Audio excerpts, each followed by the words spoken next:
Okay, great to see a few new faces and many old faces. Welcome to the lecture, the studio lecture for Architecture Technology Research Studio, which is being taught by myself, Jonas Runberger, and Oliver Tessman. Hello. We'll try to keep it short, of course. We plan to discuss a few things, though. We want to discuss our notions of architecture technology as part of education and teaching, and the larger context of digital design within architecture, which we think is relevant for what we're doing. We want to address a little bit the notion of research by design quite rapidly, because we are, as one of the few studios, framed as a research studio, which could be discussed. I mean, we're very much a design studio as well. We want to also address the notion and the importance of the architectural project in education in relation to certain things you investigate. Of course, we'll show samples of the work we're doing in the studio from 2 different years. And in extension, we want to discuss how technology in relation to design and architecture has actually led to new forms of practice within architecture. Finally, we'll show a few slides from our own backgrounds and current activities outside of academia. So, brief introductions first for 2 of us. I'm Jonas Runberger. I'm a lecturer here, and I'm in practice. Previously, I was part also of a research group called KTH, based here at school. And we really looked at the relation between digital design tools, fabrication, and innovative processes in relation to that. We did a number of projects, usually ending up in installation work, exhibited in Sweden and elsewhere. Yeah. I've also recently completed my PhD, and previously a licentiate thesis in which some of the KTH projects, among other things, are documented. And I have a particular interest in the relation between digital design and the processes related to that at the research level. And finally, I'm director of DSearch, an environment for digital design development within white architecture. And at the end, I will present 2 of the projects we've been working at there. Yes, so my name is Oliver Tessman, and I'm originally from Germany. Came here to Stockholm at the beginning of last year. I'm trained as an architect as well, but I'm working at the interface between architectural design and structural engineering. At least that's my background. So my architectural work revolved around the link between the digital and material systems, but also about the collaboration between architects and engineers and how engineering and analysis could become a design driver for architecture. And I explored that in architectural projects, but also in my PhD research, which I finished in 2008 in Kassel in Germany. After that, I was working at an engineering company in Frankfurt called Bollinger Grohmann. And what's interesting about this office is that they work with a lot of different architects doing the structural design for different architectural approaches. And we were a group of architects at this interface between engineering, structural design, and the architects we were working with. So we addressed questions of fabrication. How do you transfer sketchy ideas into geometry which could be fabricated? We looked at contemporary design tools that work as collaborative tools between architects and engineers. And here at KTH in the School of Architecture, I'm teaching together with Jonas the studio, but I also have a research part in my work and I have an interest in material systems. I worked a lot before I came here with concrete, the design of formwork and what that means in the architectural design context.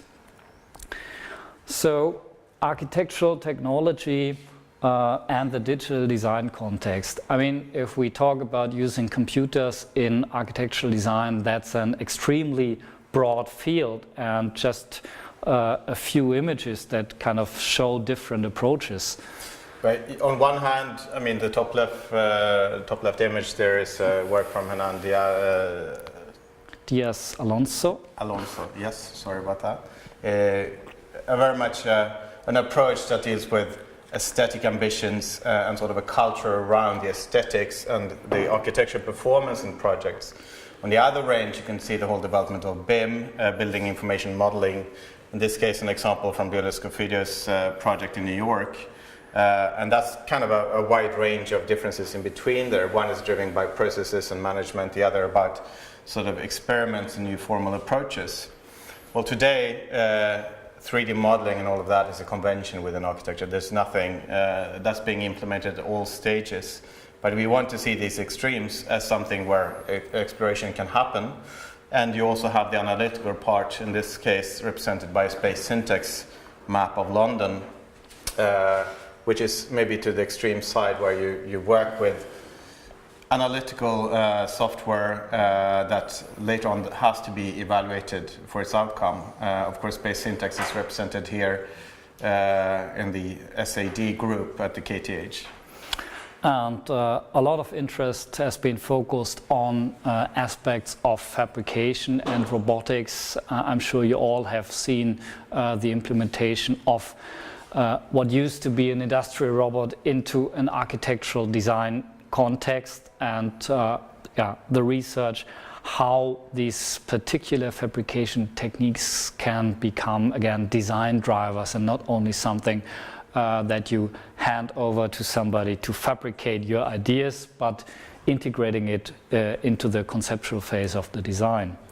And there is something which is on the cover of the AD magazine called material computation. It has a whole legacy. If you look at the work of Fra Otto, even Antonino Gaudí, form finding, let material organize itself into a certain form because it is exposed to external forces. And these ideas of form finding now more and more migrate into the field or into the digital realm. So it is about simulation, it is about simulation beyond mere geometry, but integrating material properties and material performance. And the common base within these kind of trajectories of development is really the techniques, the tools, the ways to model either geometry or performance or even processes. And I think that's what we also bring into the studio.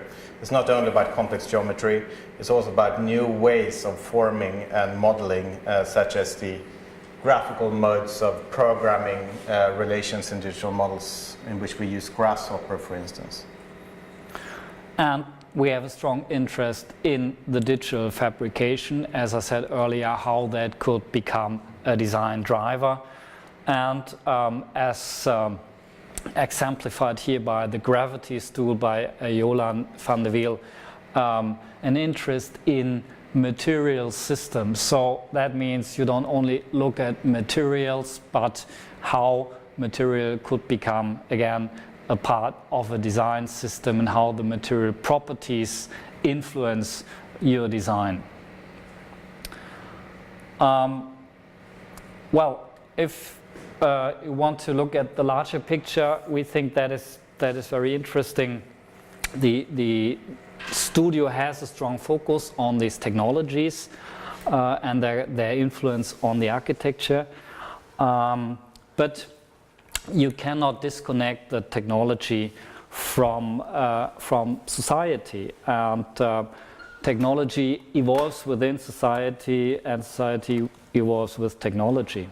And if we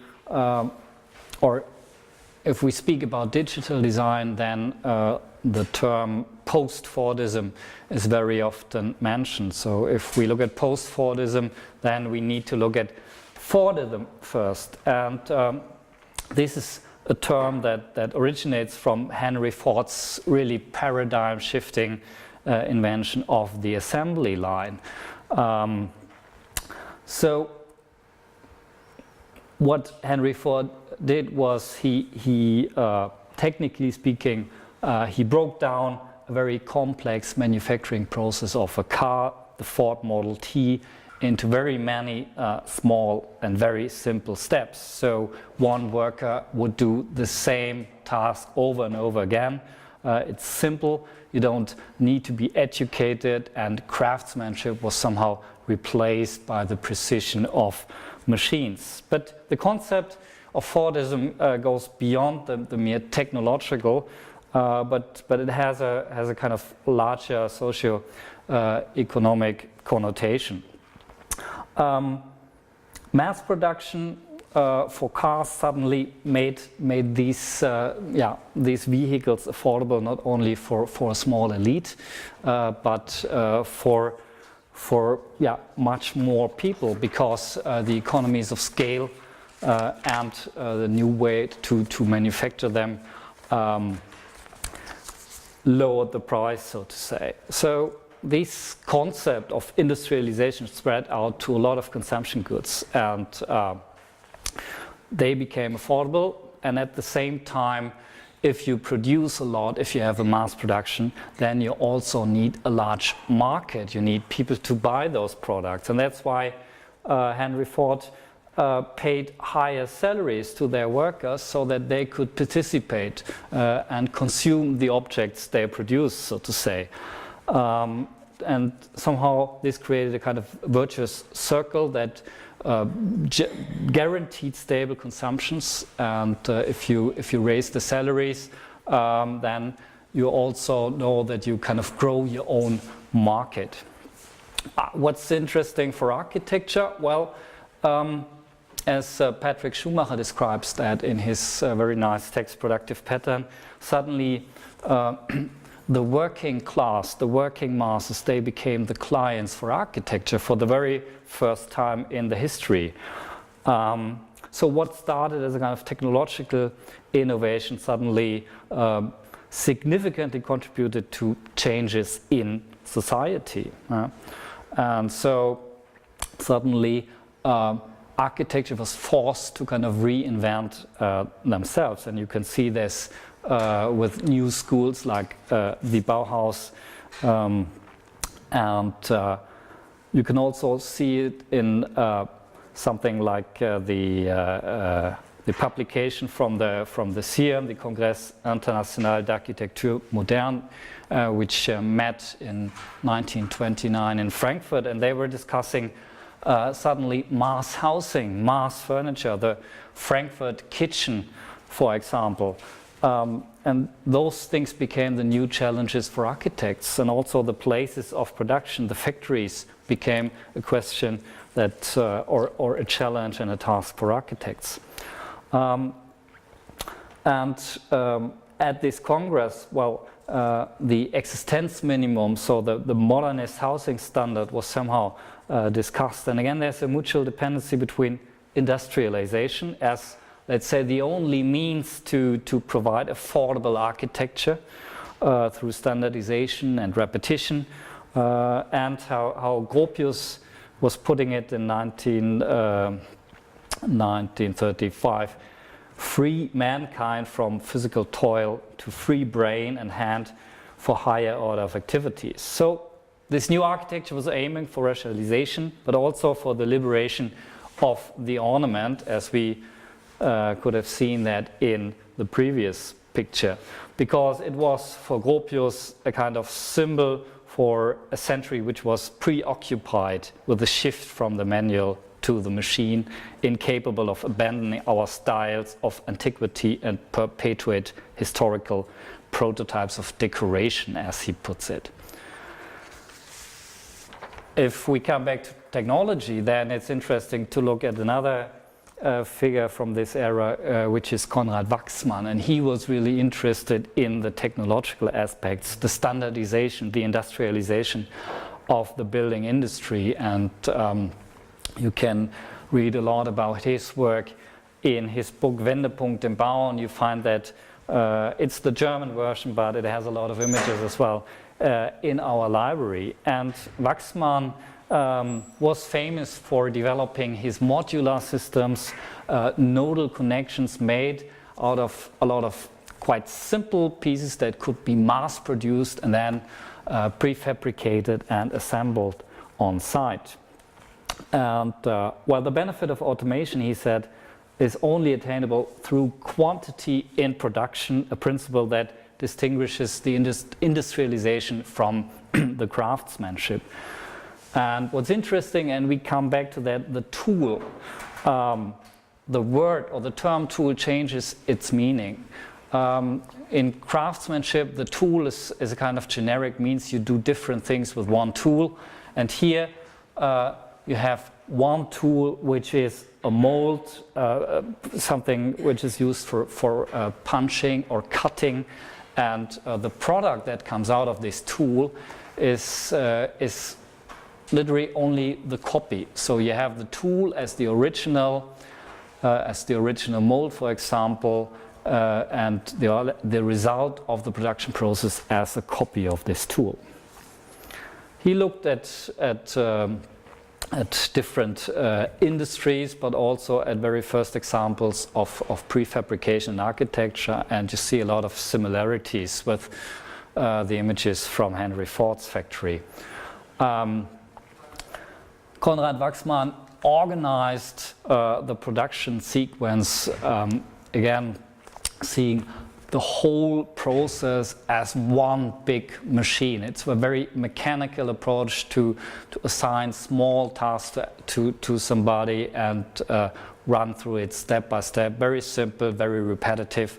And that mechanistic paradigm, you find that in the way the offices of this time were organized as well. So there's a lot of division of work. There's a lot of hierarchy, centralization. Everybody looks just in one direction.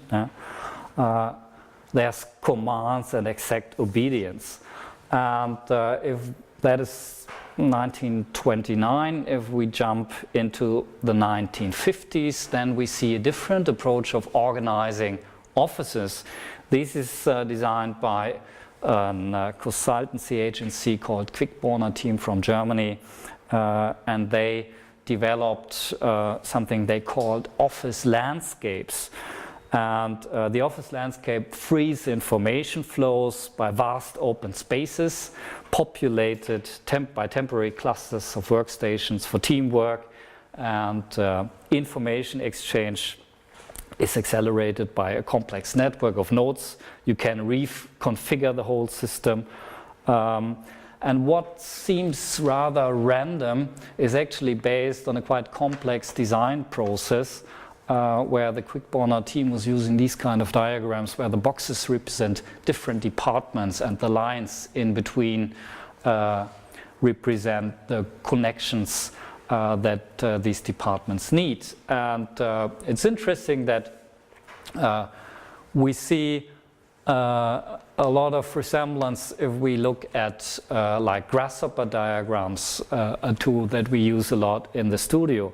And let's say the similarities do not come by accident, but the time when Quickborner was working, that was also the time of cybernetics. And in cybernetics, researchers from many different disciplines looked at the way technology and biology works with a kind of system notion. So they investigated the systems of technologies and of living systems. And they did not have so many computers there, but they developed a lot of concepts that we still use today. And Grasshopper is kind of a technological reality which is based on concepts and ideas of this era of the 1960s. Another a more extreme notion of the landscape is the EPFL Rolex Learning Center, where the Japanese architects radically built a single-story building which is not flat, but it has an undulating floor. The office is called Sanaa from Tokyo. And if you look at the floor plan, it is actually a landscape. And Patrick Ebescher, who is the president of the EPFL and a very strong supporter of the project, he said, "The Rolex Learning Center exemplifies our university as a place where traditional boundaries between disciplines are broken down, where mathematicians and engineers meet with neuroscientists and micro-technicians to envision new technologies that improve lives. We invite the public into this space to convey the message that working in science is working for the advancement of society." So as you can imagine, this building is not based on standardization or industrialization. And if you look at the structural design, then well, an engineering or a conventional engineering approach is very often you have a complex problem, you break that down into many sub-problems, you solve them, and you put all the stuff together and you hope that it works together. But you kind of ignore the interdependencies in these subsystems. So this was impossible for this project, and finite element software was used to investigate the overall behavior of this landscape. 3D modeling was used even for the reinforcement to provide or to avoid collisions there. And the formwork is based on one digital surface and derived from this one surface that describes the landscape. Design to production, a company in Zurich created more than 10,000 individual pieces that were then CNC cut and created the formwork on site. So if Konrad Waxman says the tool is the machine, then in this case we can say the tool or the original is the digital model, and you can derive a rendering from that, but you can also derive a complex set of fabrication data from that. And to go to another project which actually predates the Rolex Learning Center, I'm sure most are familiar with this diagram, but it's also about organization and a project that originated in organization of flows of people. This is the no return diagram devised by Foreign Office architects at the starting point, as a starting point for the Yokohama Port Terminal.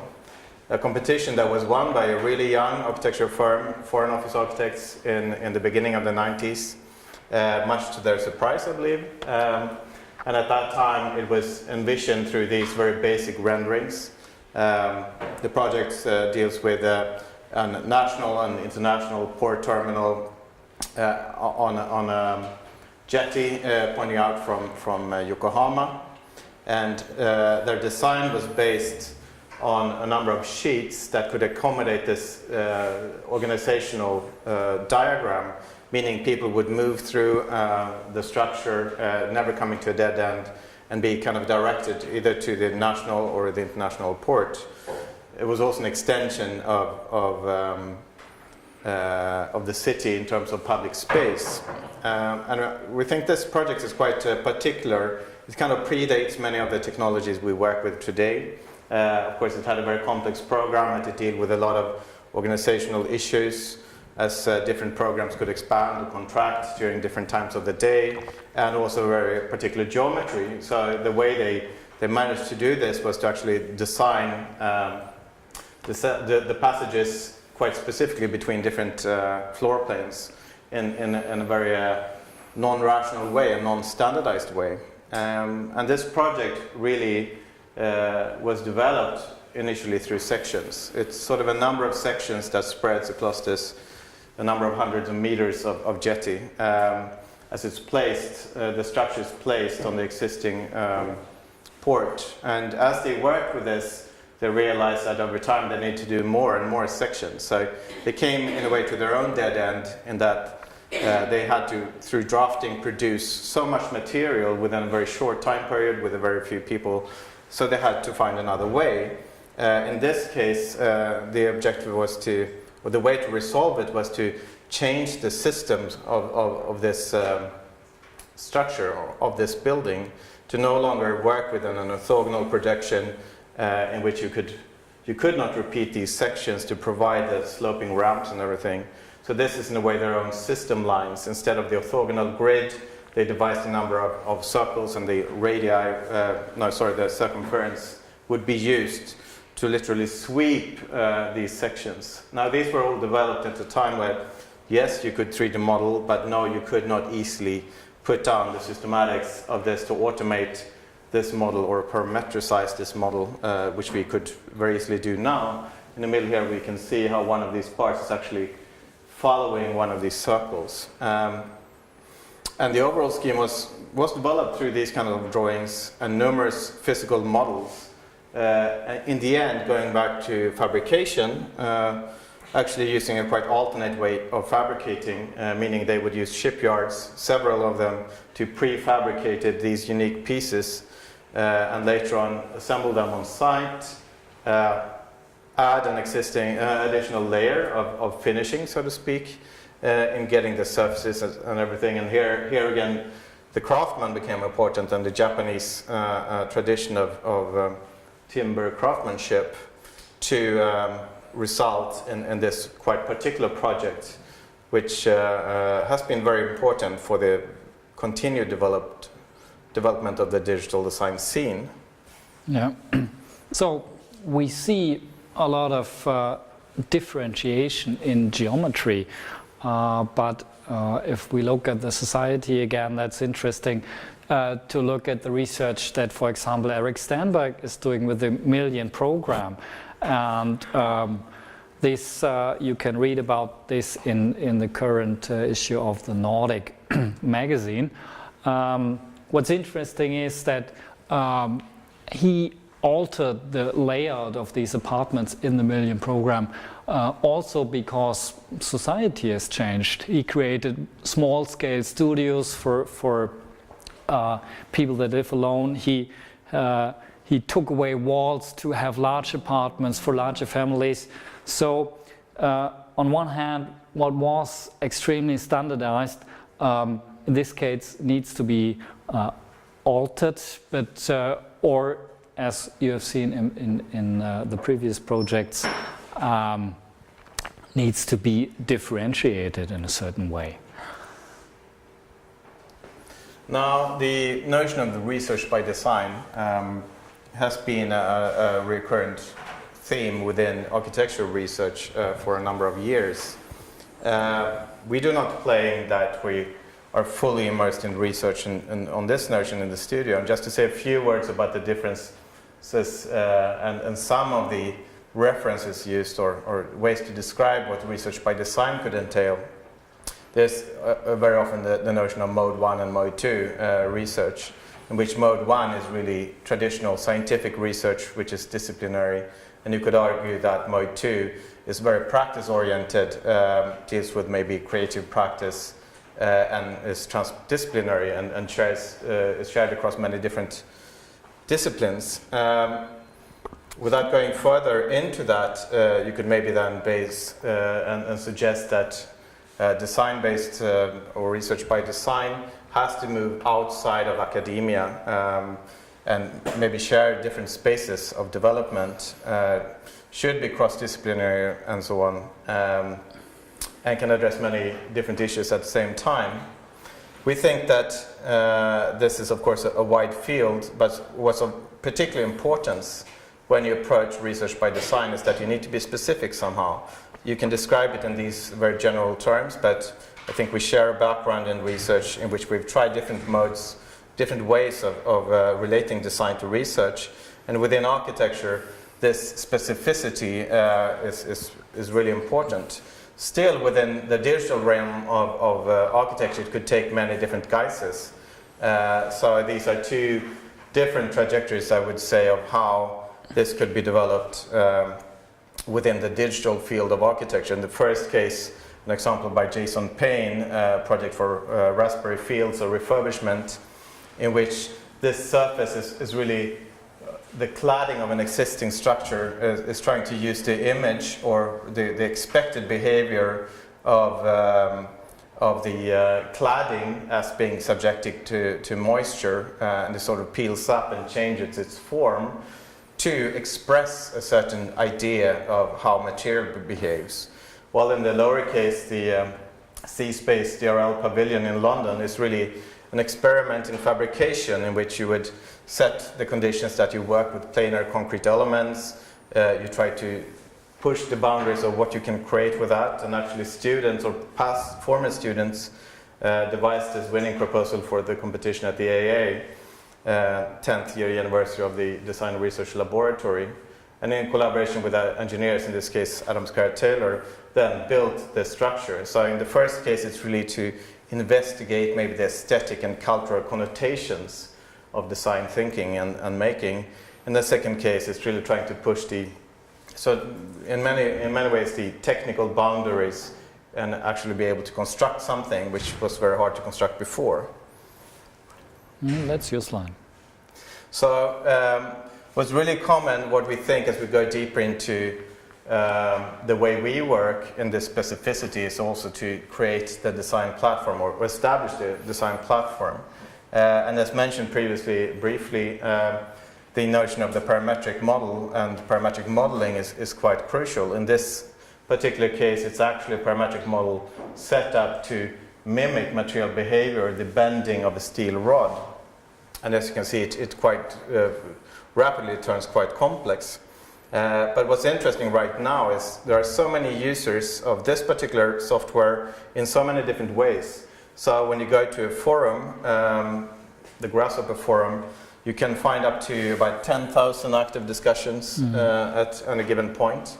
And that actually establishes a network of knowledge and so on, in particular techniques and principles. Not really a discussion on architecture in general, but on the tools, these new tools that we are using.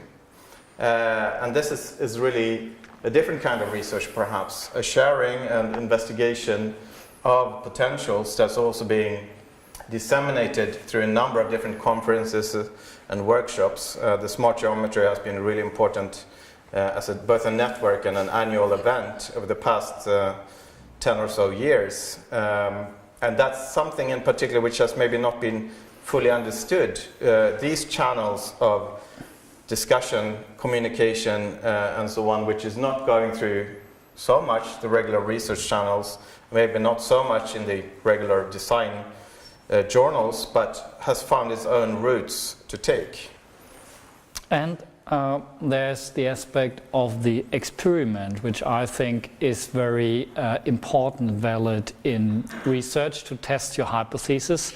And well, you can say the hypothesis is the kind of creative or generative moment in science. You have a kind of explanatory model for something and you want to test if that is really valid.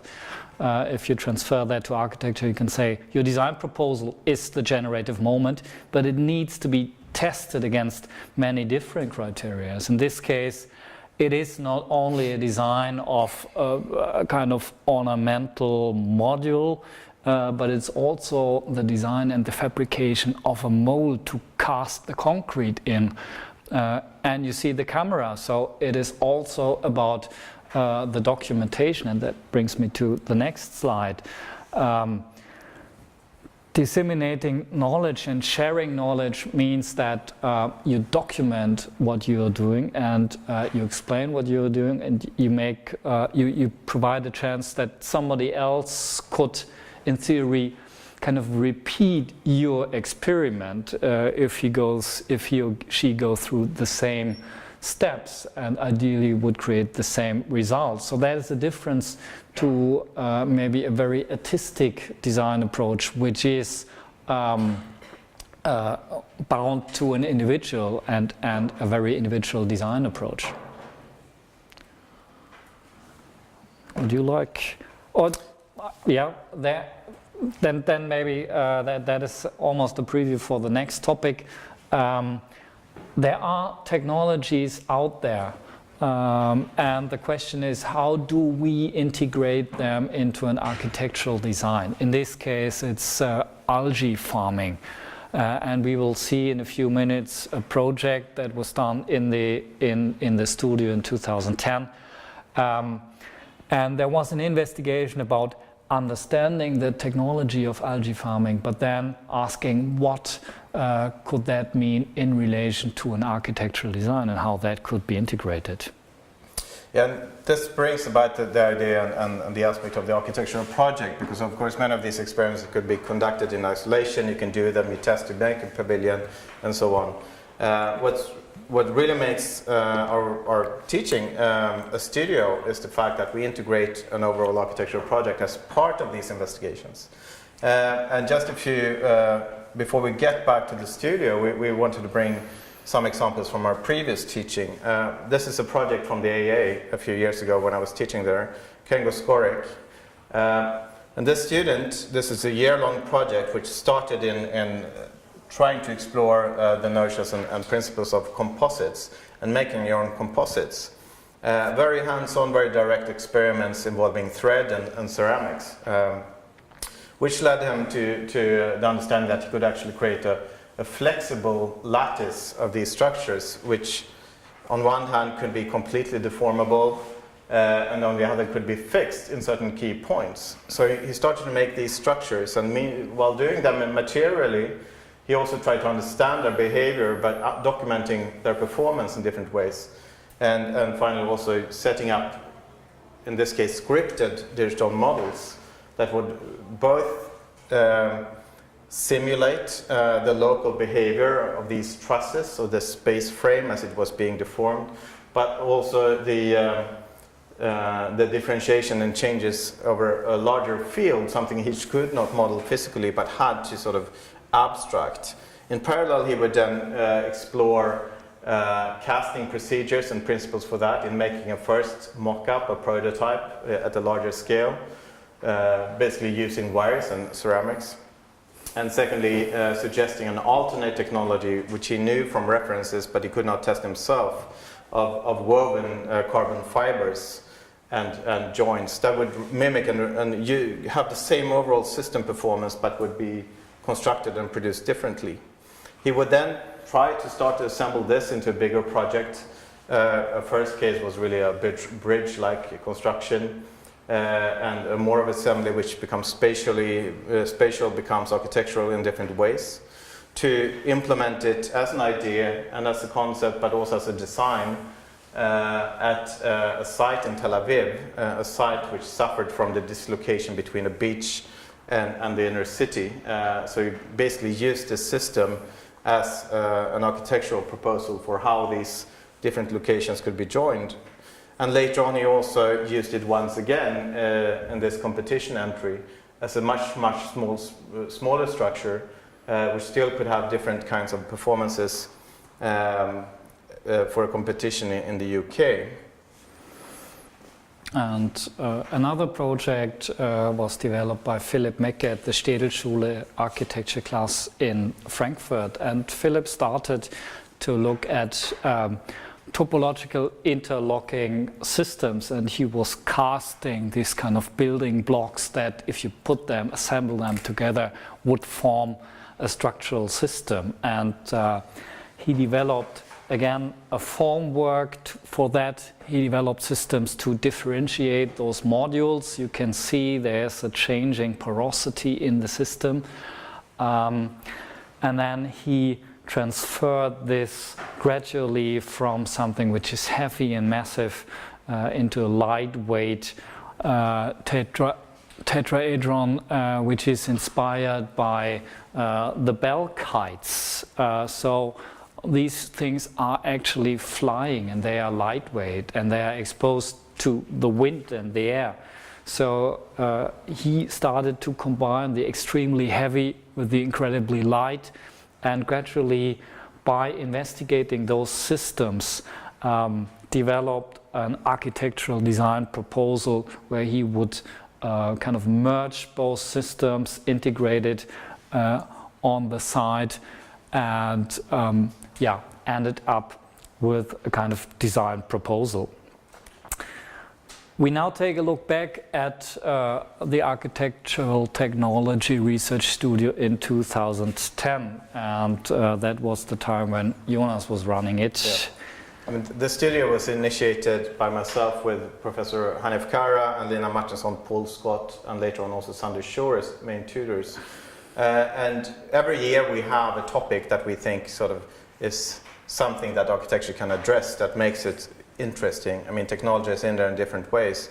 But that first year, 2.5 years ago, the issue was to take on industrial architecture, and in particular energy from waste facilities. Buildings that typically are not designed or are not regarded in these days as architectural so much. And we'll take this opportunity to also go through a little bit of the year, how the setup is made, because we don't really start in this challenge. We start in what we have called a primer, a way to explore the techniques and principles.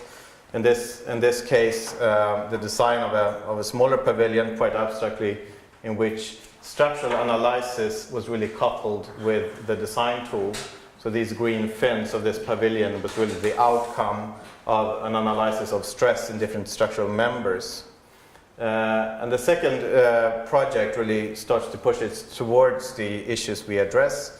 In this case, the development of the visitor center for Högdalen, the power plant in Högdalen, in which these design techniques are then coupled together.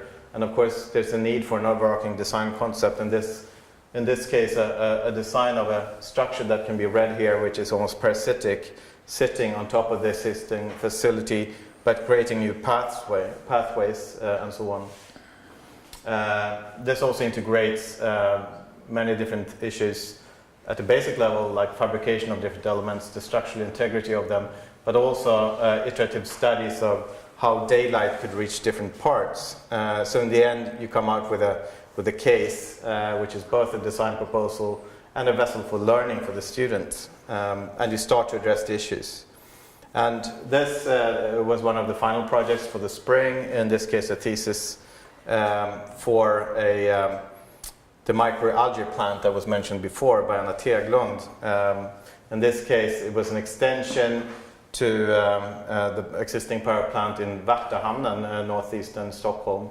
And due to the fact that she added these microalgae farming as a concept, the solar radiation and the amount of daylight provided to the structure was very important. So initial studies had to look at that, and also later on look at the formal massing principle and regard how much daylight these microalgae could actually get. This was coupled with a structural analysis and basic principles for the structure of these two masses that this new plant would consist of. And also an understanding of the technological systems that needs to be in there, which is really a diagram that could be explored in quite high detail, which is not really designed in terms of form, but more design in terms of how systems interact with each other. And finally, this was then combined into a comprehensive design proposal represented through quite conventional means, but also integrated both a number of studies, for instance, for massing or for the distribution of these tubes which would carry the microalgae, and also, of course, including visions of how this would actually be experienced in the end. And this is a bit of a double over, I think. An alternate, the year later, we had another project. This was the year when we only had one project in the studio, which really looked also at issues of alteration and how this particular building that we are in now could be changed to another use. And here the student Hamia studied different types of, or different, let's say, a typology of different versions for how this building could be reconnected together with the lost parts from the fire and then turned into completely new use. The concept here was to develop a public fabrication lab, which would also include relations to the university, but the public could actually go here and use advanced machines to make physical prototypes and things like that. So the current studio, which started last fall, looks at something that we call fabricating landscapes. And what we are interested in is, as the title says, the landscape and how the landscape connects to the building. But we are also interested in digital fabrication, but also how that actually works on a one-to-one scale on site. The project or the site we are looking at is in Lund. There are two large research facilities which are going to be built. Actually, one of them, you see the round one here, it's the Max 4, which is under construction already, and both facilities are research facilities, and basically they are huge microscopes, and researchers from all over Europe will come here and do material research. And now I think we lost one slide, because what we don't see here, but what happens within the two facilities is Lund is going to be built a new science village where researchers are going to live, but it's also an extension of the city. And within this science village, we will look at the visitor center that tries to convey the ideas of the research that goes on in the facility to a larger part of the society. So what we looked at in the fall was on one hand digital fabrication, but on the other hand how digital fabrication and landscape could interact, in this case as kind of retaining systems which are driven by certain architectural or fabrication systems, like in this case lamellas. In other cases we have these boulder structures that were developed in the digital realm, but then also interacted with a sandbox, with the sand in a sandbox, so students could test let's say the retaining performance of their systems. And we see a lot of very different approaches of interacting with the landscape. And in the second part of the project, we tried to prototype certain aspects of these design proposals and created physical models. And here we have, in the wrong order, the science village with what is a kind of a placeholder at the moment, the visitor center that we are looking at right now in the spring.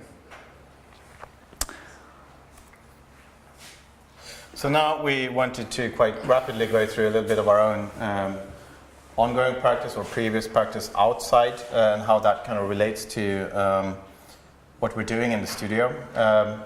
As mentioned before, I'm director of a small team called D-Search, or a network within White Architects, which is really, the objective here is to integrate similar design principles as we investigate in the studio and in our research into general practice. And that has a lot of issues arise when you try to do that. So I will talk through two projects quite rapidly. The first one is an ongoing project.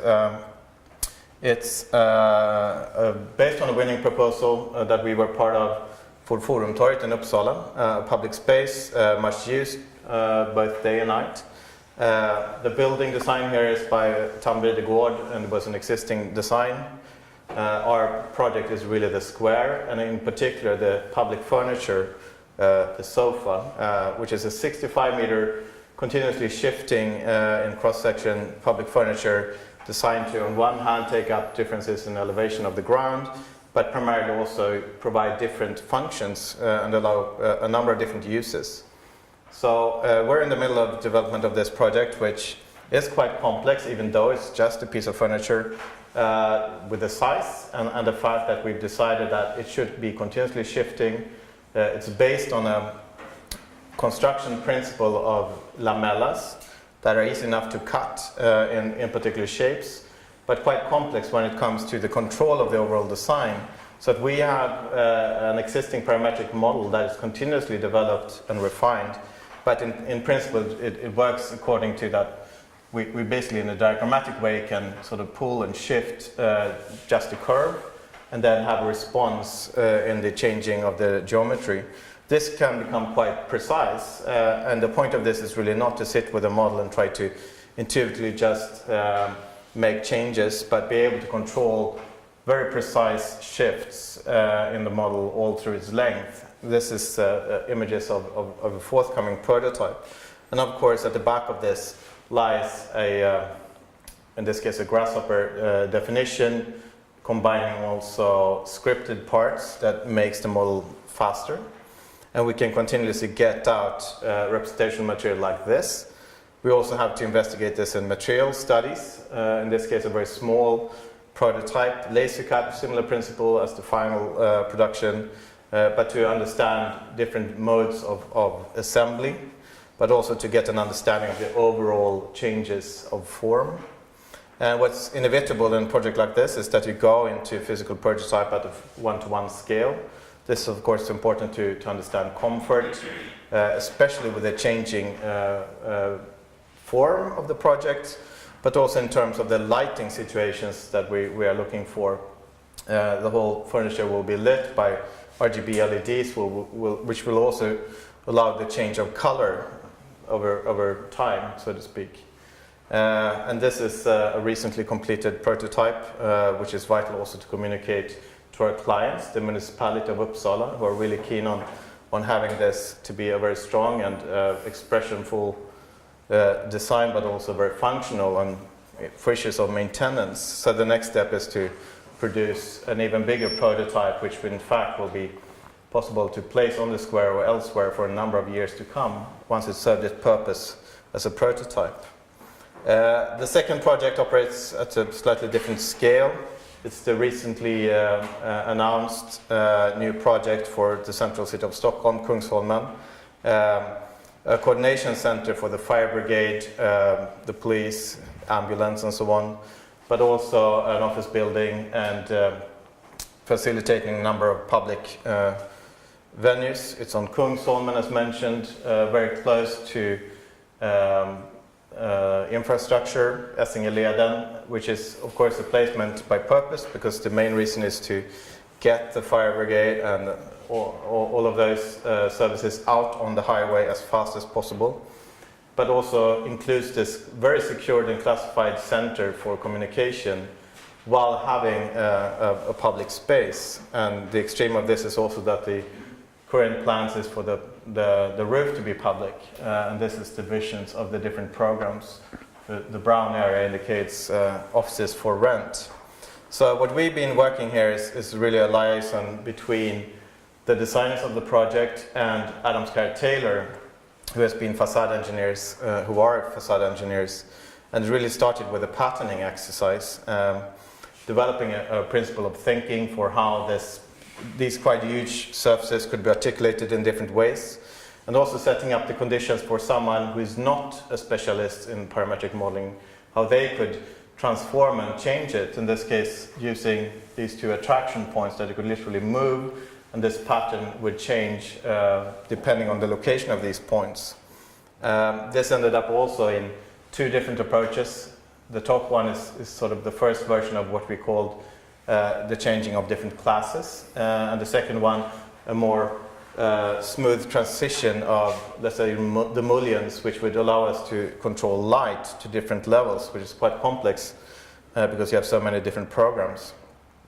So the different classes of these panels really looks at this almost axonometric expression that could go from a very regular state to a quite random looking state, but also induces a certain depth, at least visually, in the facade. And again, applying these attraction points would allow you to investigate different modes, different alternatives. Again, in the back side, you would have the parametric model running and displacing these patterns on top of the overall geometry. This may be hard to read, but this is the placement of the hexagonal-based geometry on the building, and a non-specialist designer could actually literally move these points to look for different kinds of expressions. Of course, this is combined with different versions of structural analysis to make sure that this facade is actually self-supported, and the breakdown into elements for production. This is really early stage, so there's a lot of work to be done further on. These were just two examples of what we're doing right now in the office, and we will know more about this project very soon. And one more small project before we wrap up. That is a project I was working on at the office I mentioned earlier, Bollinger Grohmann. It's a kind of a sculpture for the Deutsche Bank towers in Frankfurt, which were renovated due to fire security issues. And Mario Bellini, the architect from Milan, redesigned the foyer, and between the two towers in this foyer, he designed a sculpture, a sphere, a kind of woven sphere that sits between the towers, links the two towers, and that's what he had in the competition stage. And briefly after that, we were lucky to join the team, and we were looking at ways how to actually transfer this image into a geometry which could be built and fabricated. And the generative approach was to take three spherical coordinates that sit on the sphere surface, and through this points you would create a circle, you make an offset, and you create a ring. And you would do this 60 times, and then you would have 60 different rings on the surface. And there were three important criteria. One was there should be an even distribution of rings, random but even. There are two bridges that penetrate the sphere, and there shouldn't be any collisions between the rings and the spheres, but only rings that run all the way through. And the third criteria was, well, the object should itself be a structural system without any additional columns, just resting on those two towers. So what we did here was we did not only design one sphere, but we used a so-called evolutionary algorithm, where you start with a random configuration of rings, you create 50 different of those spheres, and then you look at those three criteria that I just showed. And you can do a ranking. You can find the one sphere that manages those three different criteria in the best way. And let's say if you take two very good ones and they are allowed to get babies, they form the next generation. So you again create 50 spheres, but they are now based on the very good ones from the previous generation. You do that again and again and again until the criteria that you defined in advance are kind of fulfilled. What's interesting is you have conflicting criteria. A structure would be a nice arc between the two towers, but that would mean you cluster the rings. So let's say you have criteria that go in two different directions. They need to be balanced, negotiated. And these evolutionary algorithms can do that very well. So that is the outcome of this generative computational process. We then got in contact with companies to create first mock-ups. We did a lot of geometrical analysis. In this case, we looked at very small angles where you will have problems welding the rings together. We needed to identify them, to mark them, to count them for the contractor to make their calculations, how long it would take them to weld the structure together. They needed to work on a scaffolding system that would not collide with the sphere, which was not prefabricated, but actually it was manufactured completely on site. So if you would go there during construction, you couldn't really see what scaffolding and what is sculpture. So, as I said, nothing was prefabricated.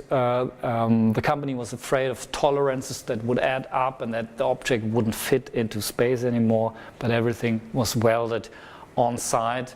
And then there was this guy that was balancing the three realities. There was the sculpture being built, the one-to-one thing in the process. There was an Excel sheet with all the different parts, and there was a 3D model, and he was responsible to synchronize the different status of the different representations.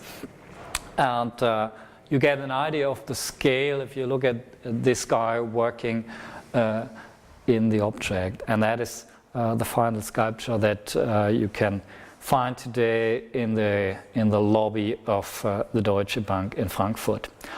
So we showed already a little bit that there are different ways to work in this field, and we think there are new forms of practice where new possibilities for architects emerge. Maybe you don't follow this very classical career of finishing your studies and work in an architectural office, but you may work at a company like Design to Production that actually creates this link between the design that comes out of the architectural offices and the data that you need for the construction. They were working on the formwork of the Rollings Learning Center I showed you earlier. One former student of mine and a member of Design to Production recently changed his job, and he's now at Roskopf and Partner, which is a company that works with Korea, and they made projects for Zaha Hadid, and he's now working with the machines and getting the data from the architects on those machines to fabricate those kind of projects. AKT. Yeah, I mean, there are also engineering firms that now hire architects to have in AKT. Hanif Kari's office in London is a particular one with a team called PART that we are both taught with and practiced with. Really also form this collaborative network between architects and engineers, and that's also different opportunities to see the sort of, maybe not the conceptual, but the later part of design as very relevant. We saw work of research at White Architects, and we saw a little bit of the work from Bollinger Grohmann, where the performative building group, as it is called, works at this interface, as mentioned earlier. And maybe the most famous one, or the first one, is the specialist modeling group at Fosters and Partners. And there is AEDIS. You can tell more about that. Yeah, AEDIS is a very big architecture firm, global practice. We had Christian Derricks here a few weeks ago to present. They have 3 different divisions between their R&D unit relating to computational design and the digital, which is really about modeling, about making quite advanced analyses in different ways, and also integrating sustainable issues with these tools. So there's a relevance to these techniques in practice, in architecture, but also beyond architecture. And to finish the talk, we looked at possible future challenges and where we see them. And there is the question of the process and the product. So the question, how do you integrate these digital design processes that are sometimes maybe very focused, that sometimes maybe exclude a lot of things? That's a luxury that we have in academia, that you have as students, but how do you integrate that into larger projects where you have a network of requirements beyond complex geometry and fabrication? So how can we interact and enrich with aspects like sustainability, renewable energy, environmental aspects, and so also on. How do you think about these processes, the overall project processes, in parallel with thinking about the architectural outcome? It's innovation about architecture as well as processes. That's really vital. And this can sometimes, if processes is, for instance, the whole BIM revolution that's been happening, you never talk about architecture in those situations, and maybe the parametric design is really only about the outcome of the product and not so much about the processes that you need to develop it. And the second one is really maybe about scope and agency. For quite a long time, there's been quite a free exploration of new potentials of tools, of techniques, of design thinking. And we've come so far, so we can say that, well, we can structurally analyze it, we can maybe predict movement of people in a city or wind flows. But is that enough to give agency to make this really relevant? Maybe there are other cases, other situations that's relevant for all of architecture to take charge of, to drive and to maybe remedy situations which are nearly catastrophic. And can these techniques be helpful in any way in those situations? And we should critical about, let's say, not only generating our own problems that we then solve in a very elegant and parametric ways, but really look at the larger picture and how we could use these technologies to contribute to this larger picture. And finally, there's maybe a relation between practice and discourse. The digital field in itself has had a discourse which has been quite focused on maybe formal and aesthetic principles, a quite rich environment of discussing the outcome of form and the relevance of form, of color, something which we have not seen in maybe 100 years before. And maybe sometimes that comes in opposition with the issues that you would meet in practice of construction and so on. And it's important to actually be able to combine these and to make that discourse part a vital contribution to, and both parts a vital contribution to the continued development of architecture. And that's the end note. That's it. So, thank you very much. Thank you.